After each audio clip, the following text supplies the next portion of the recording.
बहुत ध्यान से सुनिए, भगवान की कथा सुनते सुनते आंख में आंसू, पूजा करते करते हृदय मन रोमांचित होने लगे।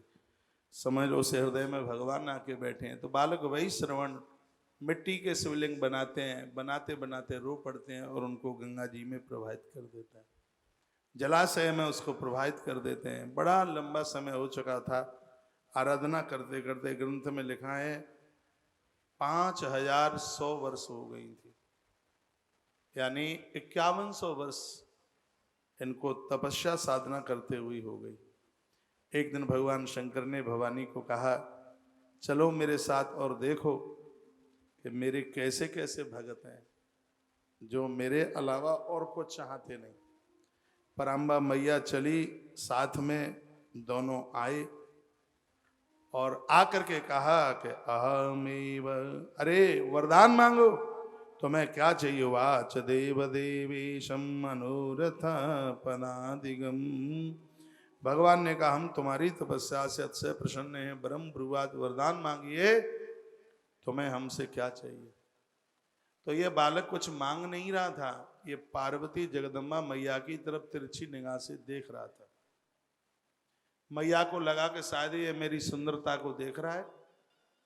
सो मैया ने श्राप दे डाला, तुझे शर्म नहीं लगती?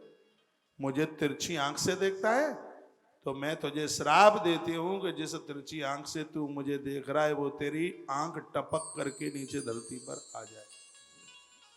मैया ने श्राप दे दिया। श्राप देते ही बालक भाई श्रवण की एक आंख टपक के नीचे गिर गई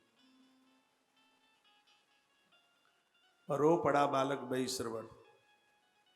भाई श्रवण ने कहा कि मां तू मुझे समझ नहीं पाई। हे मां, तू मेरी मां है। ऐसा कौन पुत्र होगा जो अपनी मां को कुदृष्टि से देखेगा? मां तू मुझे पहचान नहीं पाई। मैं तेरा सौंदर्य नहीं देख रहा था, मैं तो ये देख रहा था कि तू कितनी बड़भागिनी है, तू कितनी भाग्यशालिनी है कि तुझे महादेव का संग 24 घंटे के लिए मिल गया है। मुझे 5000 से ज्यादा वर्ष हो गए हैं तप करते हुए।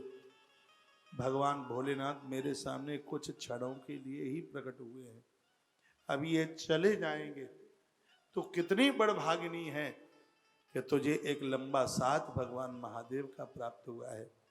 मैं तो तेरी उस पुण्य स्थिति को देख रहा था, मैं तो तेरे उस भाग्य का चिंतन कर रहा था। मां तू मुझे समझ नहीं पाई और तूने मुझे श्राप दे दिया। मैया को खेद हुआ, शंकर जी की तरफ देख के कहा, क्या ये सही बोल रहा है? भोलेनाथ ने कहा, हाँ देवी, वही श्रवण बिल्कुल सच बोल रहा है, किसी नारी के प्रति इसकी कुदृष्टि हो ही नहीं सकती। तो मैया ने शीघ्र ही कहा, पुत्र यदि ऐसी बात है तो मैं तुझे वरदान देती हूँ, तेरी एक आंख नीचे टपकी है, आज से लोग तुझे कुबेर के नाम से जानेंगे। यक्षाणाम किन्नराणाम च राज्ञम राजा च सुब्रता। तो यक्षों का मालिक होगा, संपदा तेरे पास होगी, तेरे पास में देवताओं का कोषाध्यक्ष होगा, तू कोष तेरे पास में होगा, देवताओं की संपदा तुम्हारे पास होगी। देवताओं को भी धन की जरूरत होगी, तो हे कुबेर, तो वह तुमसे लेने के लिए आएंगे।